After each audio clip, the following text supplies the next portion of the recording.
DinamoTV, the official podcast of St Albans Dinamo Football Club. My name is Tonchi Prusats. I'm your host and producer of DinamoTV, and it is my absolute pleasure that we are coming to you for Season 2. This is going to be a fantastic year this year, without a shadow of a doubt, and we look forward to bringing you all the news, views, and the latest information from Churchill Reserve. That's right. This year, Churchill Reserve is going to be playing host to a 50th anniversary of our great club. Last year was the Australian-Croatian Soccer Tournament, and this year, well, it is going to be even bigger than that. It's going to be our 50th anniversary, if that's at all possible. Tonight, folks, we've got a big show lined up for you. We've gone straight to the top, and we're going to have an exclusive interview with the president himself, ILIJA DRAGICEVIC, and with the NPL Victoria competition just around the corner, the pre-season is certainly hotting up in a major way. So we will also be having an interview with the Senior Football Operations Manager, Jason XERRI, who's now entering his 11th year in the role. That's amazing, isn't it? And he'll give us all the latest information and details of what's happening with regards to the senior football operations side of things ahead of the NPL Victoria season, which kicks off in early February. Let's go straight to the news desk, because there's a bit of news happening as well behind the scenes.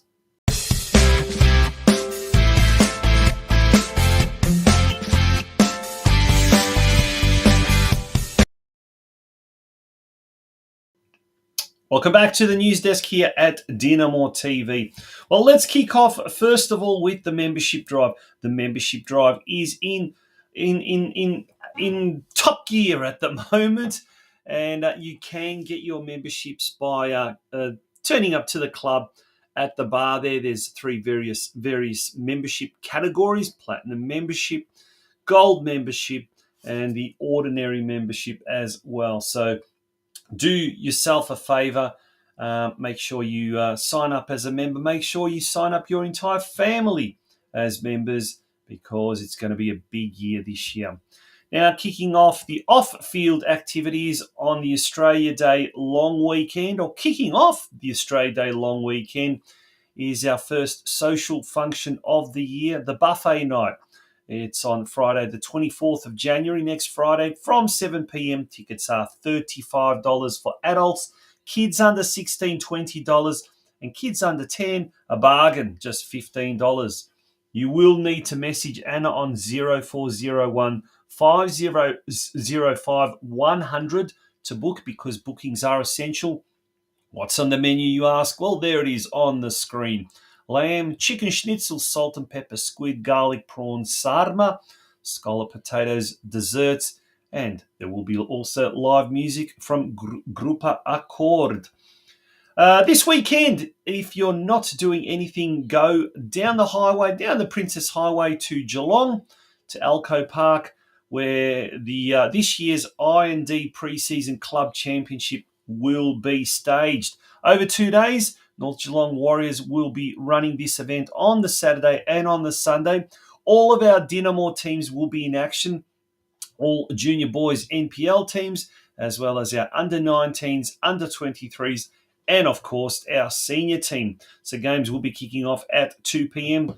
Stay tuned to our social media platforms, and we'll be able to give you a good indication of when those games are being played. Well, folks, without further ado, it's time for our first guest of the 2025 season, and that will be coming up after this very short break.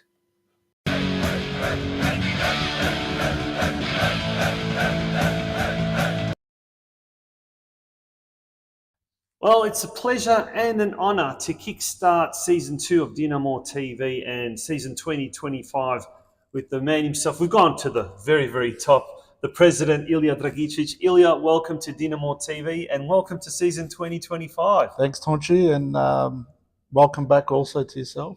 Thank you. It's a and pleasure looking and forward an to a honour. good year ahead. Yeah, it's going to be a huge year. We'll talk about the year coming up, the 50th anniversary. Obviously, there's so much going to happen. But let's have a look back at the year that was 2024. Gosh, it was tense as far as the senior men's team, but triumphant in the end. But everything, I guess, culminated with the Australian Croatian soccer tournament. What a weekend that was! People are still talking about it, and mate, you must have been one very, very happy president to watch everything unfold over those months and then for it to be so successful in the end. Well, look, I remember the year pretty well. Not only for that tournament, but if you just look back at the start of the year, and it's a very long one for us because it starts usually our year as a committee and as presidents and senior. Regarding the senior team, starts in really October, November. So it was a full year because the tournament was right at the end of September. So, but it is a year of mixed emotions and highs and lows. And when you look at our senior team, that didn't get off to a very good start. And they're one of the things that we really, really want to get better at, our senior side of our soccer club. So we improved that with the changes, and we saw the results that happened in that last 6-7 weeks of the tournament of the year, which led into a very, very good soccer tournament for us as a club. And it's what the club needed, isn't it? I mean, I know producing DinamoTV last year, you could no matter what you did with the senior team struggling, there's a real kind of feeling of doom and gloom around the club. But as soon as the senior team started picking things up, and with the arrival of Cameron Watson, Lee Broxson, some of the other players as well, mate, things just turned around, and there's a real. Well, I still remember the last game against Green Gully at home, and that was one of the games of that will stick in the memories of a lot of people. I think before the game we probably had about 300 people in here in this hall prior to kickoff, and the atmosphere here on that day, because we were safe. We knew that we were safe. We knew that we were going again, and we knew the Crow tournament was coming, and it was just an electric and excitement around the club that hasn't been around for a long, long time. Yeah. Now, that tournament, wow, like we said, it was such an amazing weekend, but it culminated in that weekend because there's so much months of preparation. But just off camera, you were telling me some of the staggering statistics that came from that weekend. Tell us more. Look, where do I start with a tournament that really... First of all, how many volunteers were there in total? Over 300. Over 300. I know we purchased over 300 Blue Crew shirts. And I know that they were all got distributed out to the volunteers. And we did have some last minute cancellations.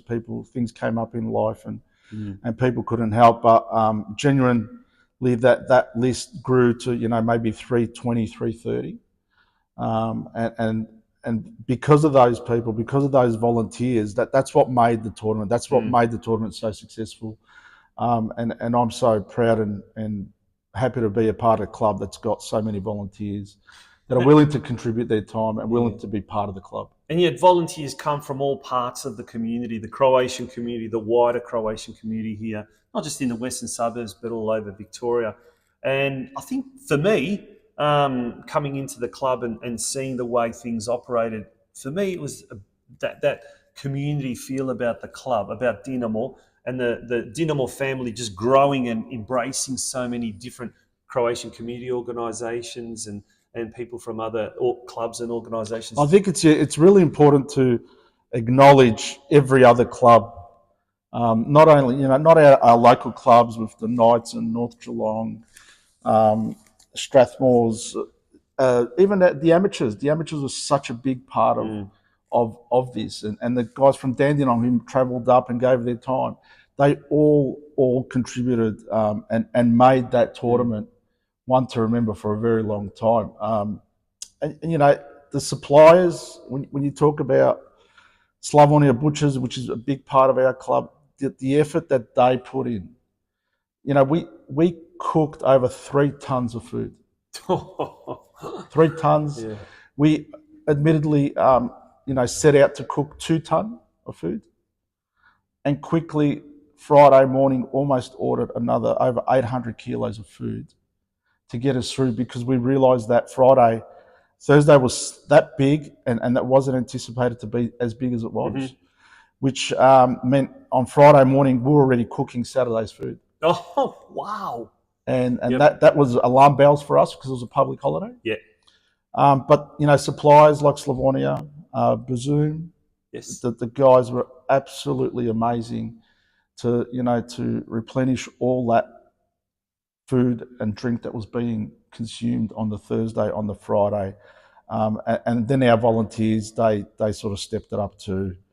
And look, it's the hard work and planning that really made everything go as smooth as it did. Yep. And then the community's involvement all over, the people that came from all over Australia.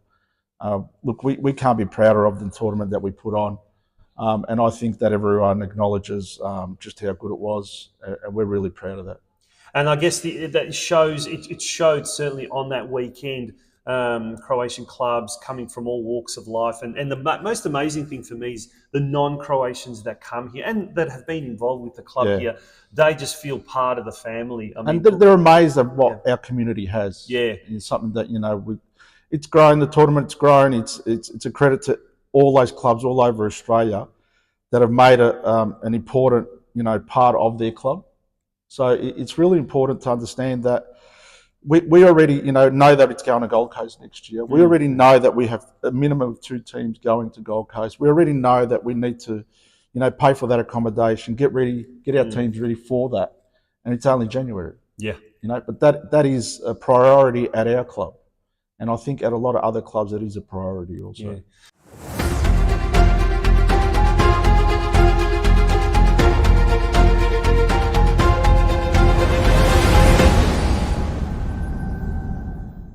Now, last year, for me personally, one of the things I really, really enjoyed putting together and interviewing was the living legends. And it helped me kind of get to know the history of the club even better. And I mean, the club, there we go, 1975. 50-year anniversary this year in 2025. Now we're looking forward to the year ahead. What are some of the plans to celebrate our fantastic club? Well, I think apart from the week to week and month to month stuff that happens regularly, and that all our families have come to know, that'll continue. Yeah. So our buffet nights.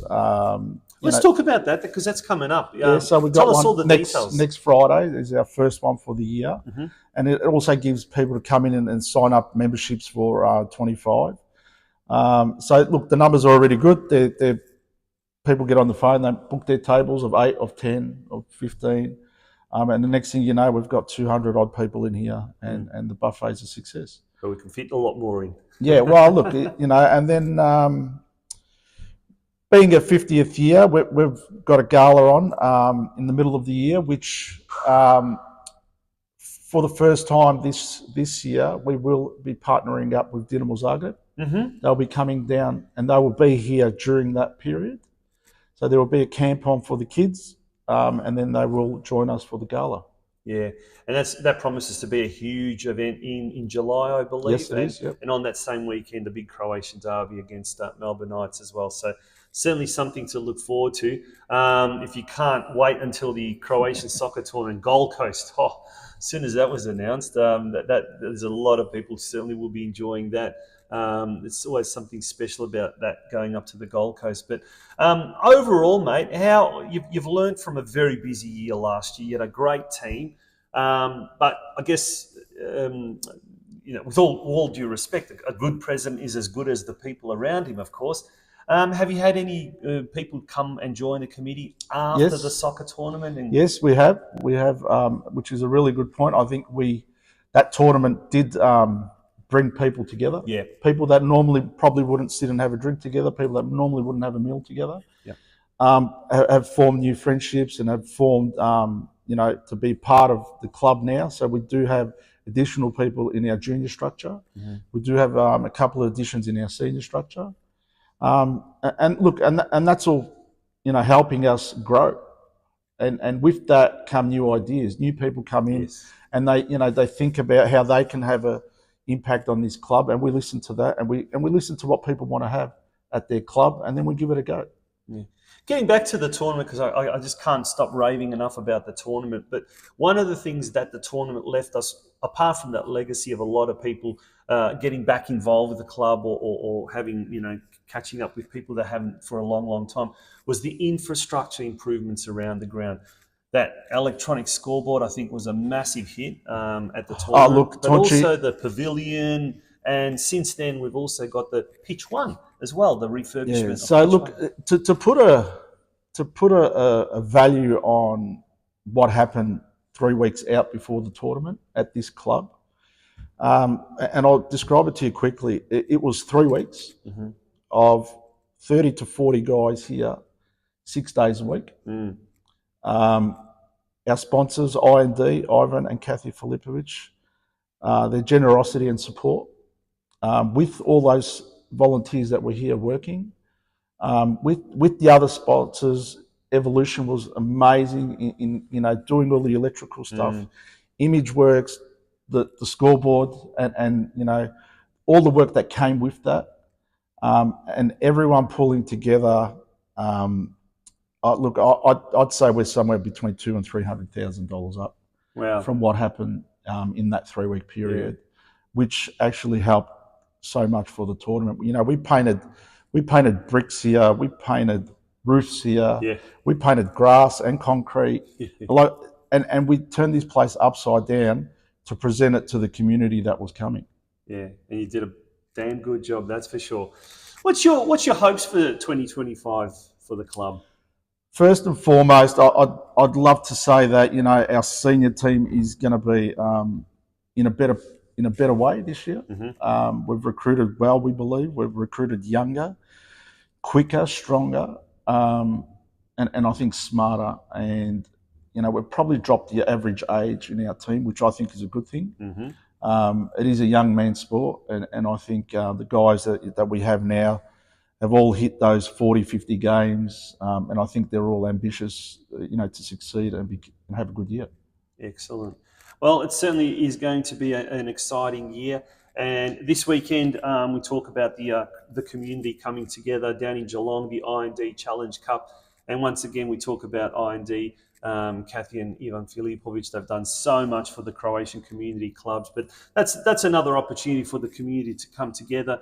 But and shortly after that, it's not too long, and then the season starts in the NPL Victoria competition. Yeah, and we're off to Dandy City for round one, which is again, round one was scheduled to be here at Fox Street, but with the works that are happening right now, which is really exciting for the club, a new pitch, new fencing, it really will change the way our seniors play. I think it'll really improve for them. Will the coaches' boxes stay the same? I think the boys on the hill want transparent ones so that they can see through that. Well, look, it's well deserved for our club to have a brand new pitch. Yeah, it's something that we've been very patiently waiting for in the background. And let me just tell you that within a few months, maybe, probably by the middle of the year, we'll have some more exciting news about other things happening at this club. Well, if that doesn't get you excited about season 2025, then nothing will, folks. And here's an opportunity to show your excitement by becoming a member of St Albans Dinamo at the buffet night. And there's going to be lots and lots of opportunities before the season kicks off. So we look forward to season 2025 and everything that it brings the club. And we certainly are looking forward to that 50th anniversary later on in the year. ILIJA, all the best. Thank you. And thank you to all the guys that supported the club in 2024. I hope you are all back. And there are guys interstate that I know personally, and they're always supporting our club. And thank you to all those guys, all over Australia that reach out, say g'day, and send their best wishes to the club. Awesome. You're watching DinamoTV. We're going to take a very short break. When we return, I caught up with the Senior Football Operations Manager, now in his 11th year at the club. I think that's past the long service leave phase. Jason XERRI. That's coming up shortly after this break. Don't go away.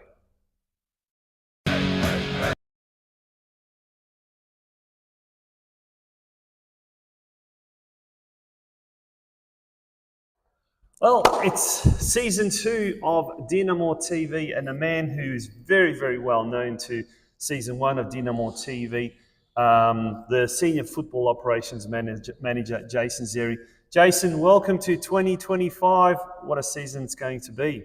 Yeah, exciting time ahead. It's great to be here and great to we're all looking forward to the upcoming season. A lot of work's been going on behind the scenes, obviously, in the last couple of months. So, yeah, can't wait to get to round 1. All right, well, let's talk about, before we talk about season 2025 and what's coming up, but mate, this is your 11th year at the club. You've gone well beyond the long service leave stage.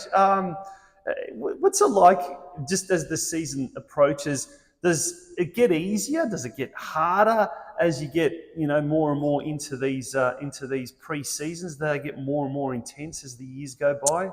Oh, look, I don't think. Every pre-season is reasonably intense because you're obviously preparing most of the time.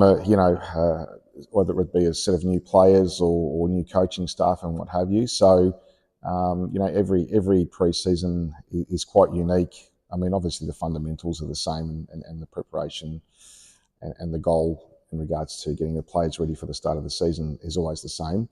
But obviously working with different coaches and different staff over the years, every sort of coaching group has its slight little variations on pre-season preparation, and this year's been the same. It's obviously Cam and the staff's first pre-season at the club, and again they've brought their own little,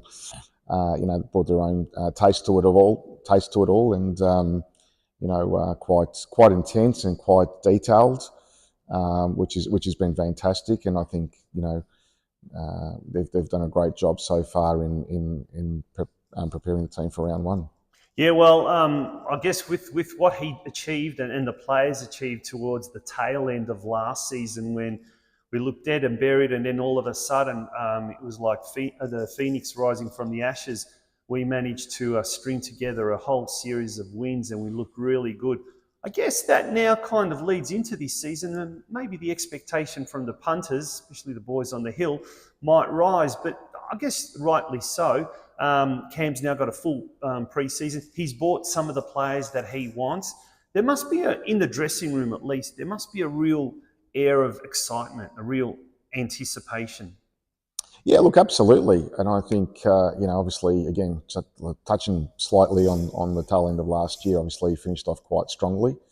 And I think, that belief has led into this pre-season. Obviously, there's been quite a big changeover in the playing group, which, there's a lot of new faces, which is nice and fresh and fantastic.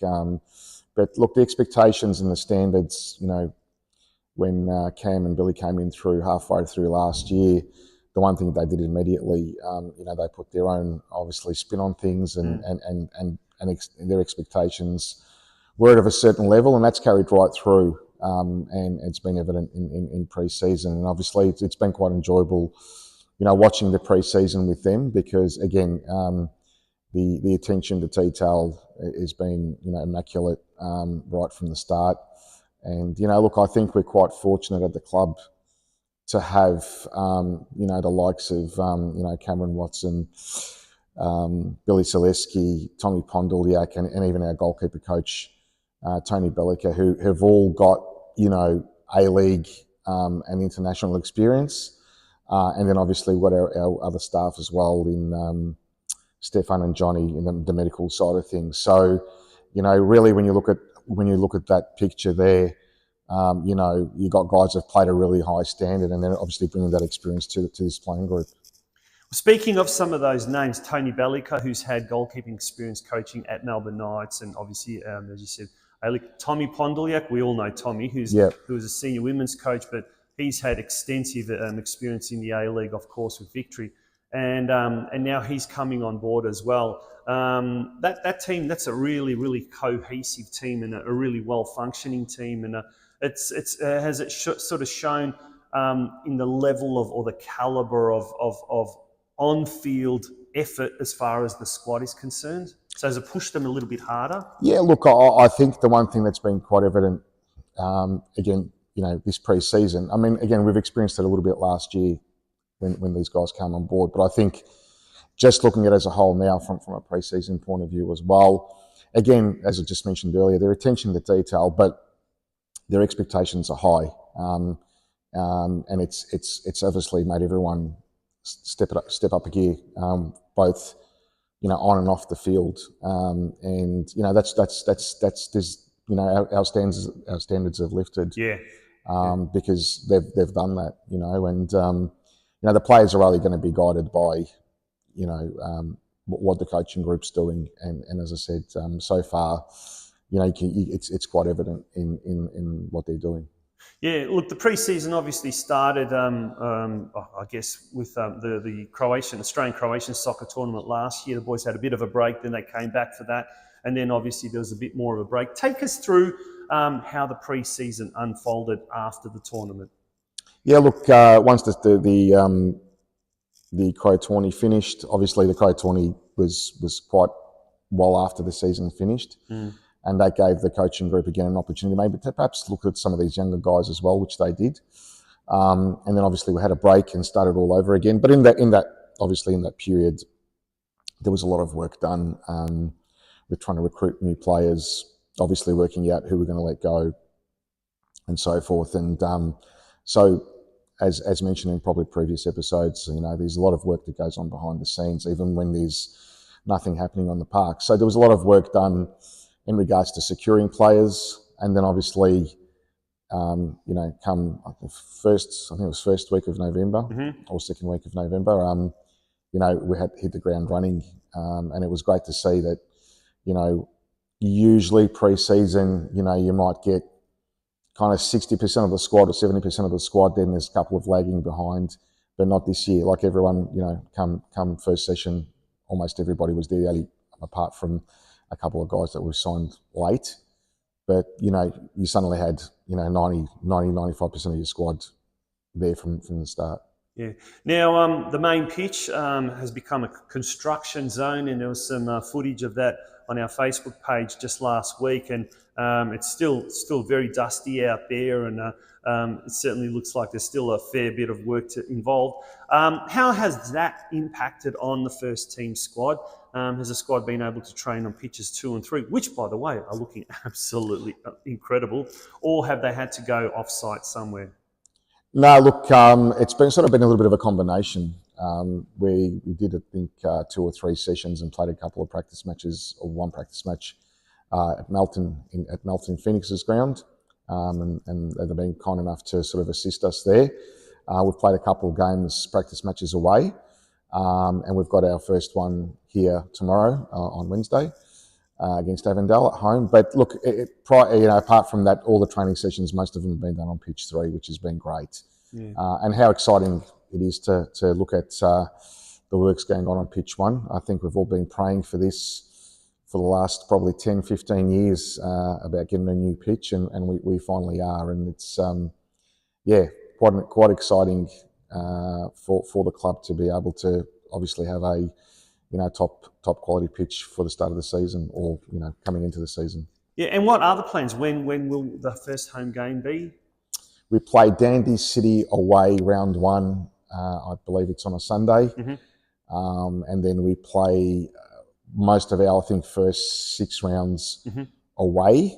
But saying that, there's work obviously being done behind the scenes at the moment to sort of still play a couple of home games. They might be on pitch 3, which obviously will get up to scratch for those games, with potentially one of the other home games being switched to an alternative venue for that period of time. Yeah.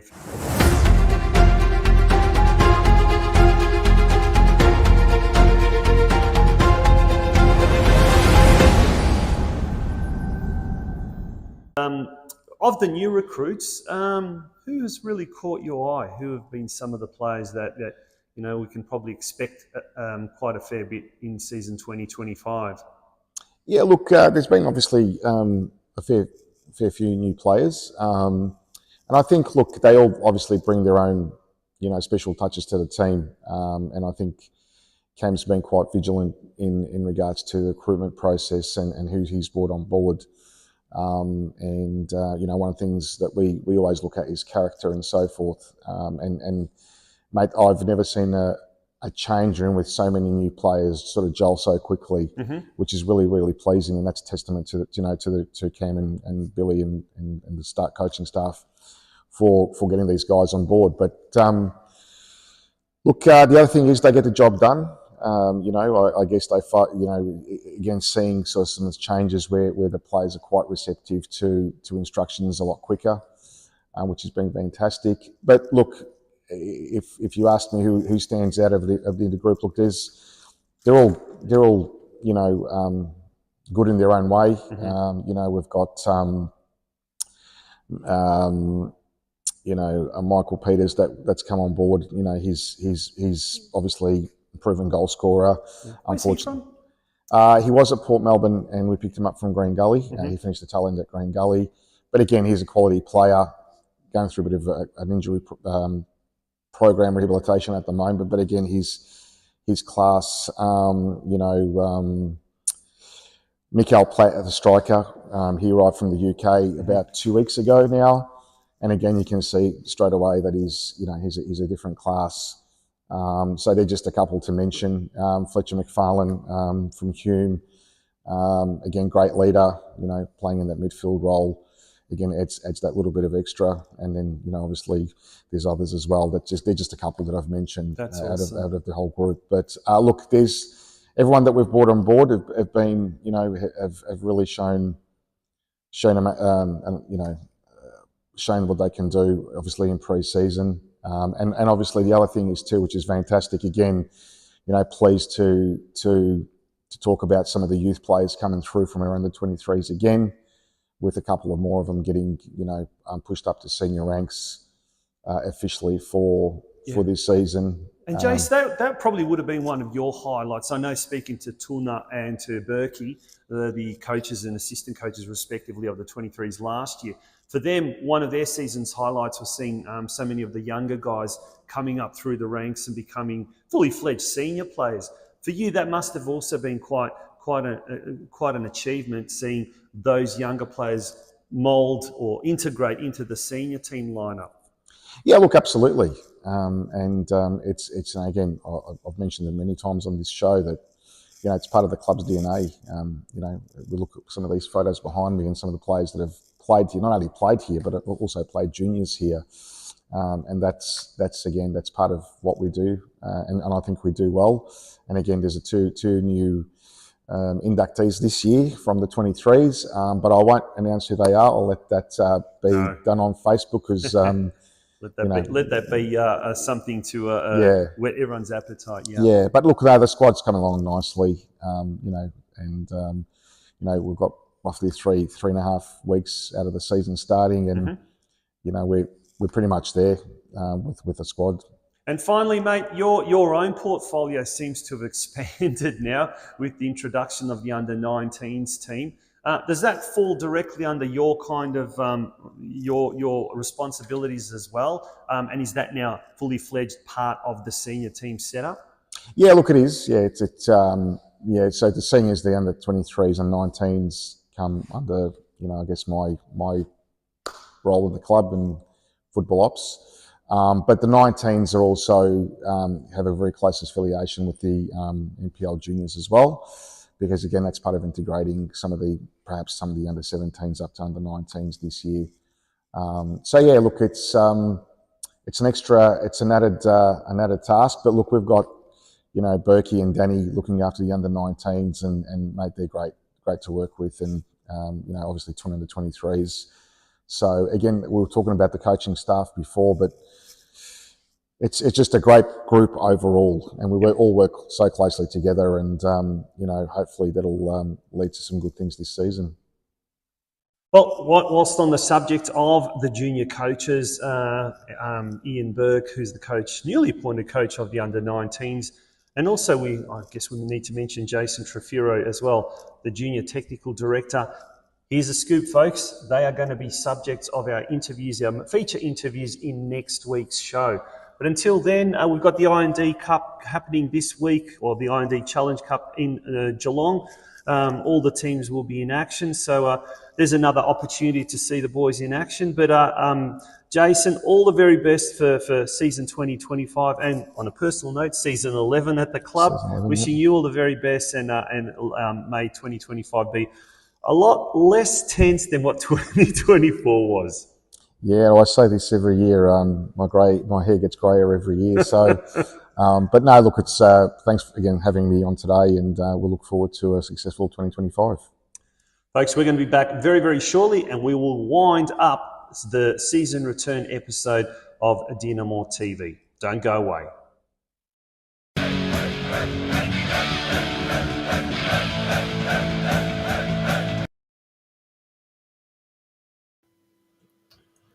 Welcome back to DinamoTV, and that was our very, very first episode for season 2025. Just a little reminder about our buffet night next Friday night on the 24th of January. All the details are there on your screen. And remember, bookings are essential, so do message Anna if you haven't already to get your tickets, 0401 505 100. Also, be aware that this weekend, all of our boys junior NPL teams and our senior men's teams all travel down the highway to Alco Park, home of the North Geelong Warriors, our sister club, for the annual IND pre-season club championship, which will involve all of our sister clubs, Melbourne Knights, North Geelong. Of course, we are going to be involved, and Dandenong City.